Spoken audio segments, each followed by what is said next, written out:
अस्सलामुअलैकुम दोस्तों नाजरीन, आज हम लोग दरख्शां उर्दू का सबक 11 आर्यभट्ट और त्रेगना के मुख्तसर तरीन सवालात को देखेंगे और उसके बाद इसके 20 ऑब्जेक्टिव्स क्वेश्चन को भी सॉल्व करेंगे। तो आपसे गुजारिश है कि आप इस वीडियो को पूरा लास्ट तक देखें। तो आइए वीडियो को स्टार्ट करते हैं। सबसे पहले हम इसके मुख्तसर तरीन सवालात को देखेंगे। पहला सवाल है कि आर्यभट्ट की पैदाइश कहाँ हुई। तो आर्यभट्ट की पैदाइश बिहार में हुई। ये एक इम्पोर्टेंट सवाल है। दूसरा सवाल है कि आर्यभट्ट ने अपना तजर्बागाह कहाँ कायम किया। तो आर्यभट्ट ने अपना तजर्बागाह त्रेगना में कायम किया। उसके बाद तीसरा सवाल है कि हिंदुस्तान में गुप्त दौर को कैसा दौर कहा जाता है। दोस्तों ये IMP सवाल है। हिंदुस्तान में गुप्त दौर को सुनहरा दौर कहा जाता है, क्योंकि वो एक तरक्की याफ्ता दौर था, इसलिए उसे सुनहरा दौर कहा जाता है। चौथा क्वेश्चन है कि आर्यभट्ट का ताल्लुक़ किस दौर से था। तो इसका जवाब होगा आर्यभट्ट का ताल्लुक़ गुप्त अहद से। अहद के माने दौर होता है, गुप्त दौर से था। दोस्तों ये जो चौथा क्वेश्चन है ये ऑब्जेक्टिव में भी पूछा जाता है, इसलिए ये एक IMP भी एक वेरी इंपॉर्टेंट क्वेश्चन है और ये 2 नंबर के सवाल में भी पूछा जाता है। पांचवा सवाल भी काफ़ी इम्पोर्टेंट है कि आर्यभट्ट ने किस साइंसदान की रहनुमाई की। तो इसका जवाब होगा कि आर्यभट्ट ने पाइथागोरस नाम के साइंसदान की रहनुमाई की।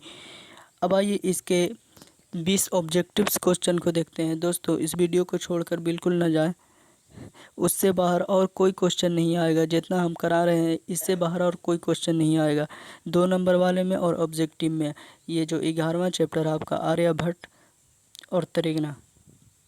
आइए तो ऑब्जेक्टिव क्वेश्चन में देखते हैं। आर्यभट्ट और त्रेगना माखूज का लिखा हुआ है ये चैप्टर। तो आर्यभट्ट, पहला क्वेश्चन है कि आर्यभट्ट और त्रेगना के मुसन्निफ़ कौन हैं। तो आर्यभट्ट और त्रेगना के मुसन्निफ़ इनमें से कोई नहीं है, क्योंकि यहाँ पास आप देख सकते हो ऊपर लिखा हुआ है माखूज।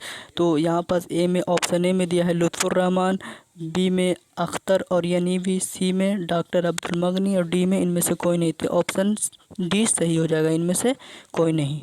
दूसरा सवाल है कि आर्यभट्ट की पैदाइश कहाँ हुई। तो दोस्तों आर्यभट्ट की पैदाइश बिहार में हुई। ऑप्शन ए बिल्कुल राइट आंसर हो जाएगा। तीसरा सवाल है कि आर्यभट्ट ने अपना तजर्बागाह कहाँ कायम किया। तो आर्यभट्ट ने अपना तजर्बागाह त्रेगना में कायम किया था। अगला क्वेश्चन देखते हैं कि आर्यभट्ट का ताल्लुक़ किस दौर से है। दौर के माने अहद होता है। तो आर्यभट्ट का ताल्लुक़ गुप्त दौर से है। किससे दोस्तों? गुप्त दौर से है। हमने आपसे कहा था कि ये ऑब्जेक्टिव में भी पूछा जाता है और सब्जेक्टिव में भी, इसलिए हर एक क्वेश्चन इम्पोर्टेंट है। कोई ऐसा नहीं है कि ये इम्पोर्टेंट नहीं है, ये नहीं आता है, कोई भी पूछ सकता है। पांचवा क्वेश्चन है कि हिंदुस्तान में गुप्त दौर को कैसा दौर कहा जाता है। तो इसका ऑप्शन ए सही हो जाएगा आंसर, सुनहरा दौर।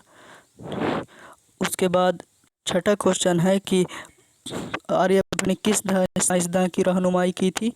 तो आर्यभट्ट ने पाइथागोरस की रहनुमाई की थी। तो ऑप्शन बी बिल्कुल राइट आंसर हो जाएगा। सातवां क्वेश्चन है कि आर्यभट्ट की पैदाइश कब हुई। तो आर्यभट्ट की पैदाइश जो है वो 476 ईस्वी में हुई थी। ऑप्शन सी राइट हो जाएगा। आठवां क्वेश्चन है कि आर्यभट्ट की वफ़ात कब हुई। तो आर्यभट्ट की वफ़ात 564 ईस्वी में हुई। ऑप्शन बी बिल्कुल राइट आंसर हो जाएगा। नौवां क्वेश्चन देखते हैं कि आर्यभट्ट की वफ़ात कितने उम्र में हुई थी, यानी वो कितने साल जिंदा थे। तो 88 साल जिंदा थे। कितने साल? 88 साल। ऑप्शन ए राइट आंसर हो जाएगा। अगला क्वेश्चन है कि आर्य सिद्धांत और ओरियंतर नाम की किताब के मुसन्निफ़ कौन है, यानी ये किताब किसने लिखा है। तो ये किताब आर्यभट्ट ने लिखा है। ऑप्शन सी राइट आंसर हो जाएगा। 10वां क्वेश्चन है कि 12वां क्वेश्चन 12वां। तो देखिए 12वां सवाल है कि किस साइंसदान ने पहली बार यह साबित किया है कि ज़मीन गोल है। तो आर्यभट्ट ने ये साबित किया है कि ज़मीन गोल है और सूरज का तवाफ़ करती है, यानी सूरज का चक्कर लगाती है। बोल रहा है 13वां क्वेश्चन बोल रहा है कि किसी सितारा या सैयारा पर पर्दा पड़ जाने को क्या कहते हैं। तो उसको ग्रहण कहते हैं। क्या कहते हैं? ग्रहण। तो ऑप्शन सी राइट आंसर हो जाएगा, ग्रहण कहते हैं। बोल रहा है अगला क्वेश्चन कि ज़मीन के बाशिंदों को कितनी तरह के ग्रहण से साबका पड़ता है, यानी ज़मीन के बाशिंदों को कितने तरह के ग्रहण नज़र आते हैं। तो 2 तरह के ग्रहण नज़र आते हैं, पहला है सूरज ग्रहण और दूसरा चांद ग्रहण। हम ज़मीन के बाशिंदों को सिर्फ 2 तरह के ग्रहण नज़र आते हैं, यानी कि साबका पड़ता है। 15वां सवाल है कि चांद किसका तवाफ़ करता है। तो चांद जो है वो ज़मीन का तवाफ़ करता है। किसका तवाफ़ करता है? ज़मीन का तवाफ़ करता है। 16वां है ज़मीन किसका तवाफ़ करती है। तो ज़मीन सूरज का तवाफ़ करती है। किसका? ज़मीन जो है वो सूरज का चक्कर लगाती है। तवाफ़ के माने चक्कर होते हैं। 17वां क्वेश्चन है कि सूरज ग्रहण कैसा वाक्य है। तो सूरज ग्रहण जोग्राफिया वाक्य है। ऑप्शन सी बिल्कुल सही राइट आंसर हो जाएगा। 18वां सवाल है कि सूरज ग्रहण का वाक्य इंसानों के लिए क्या बना हुआ है।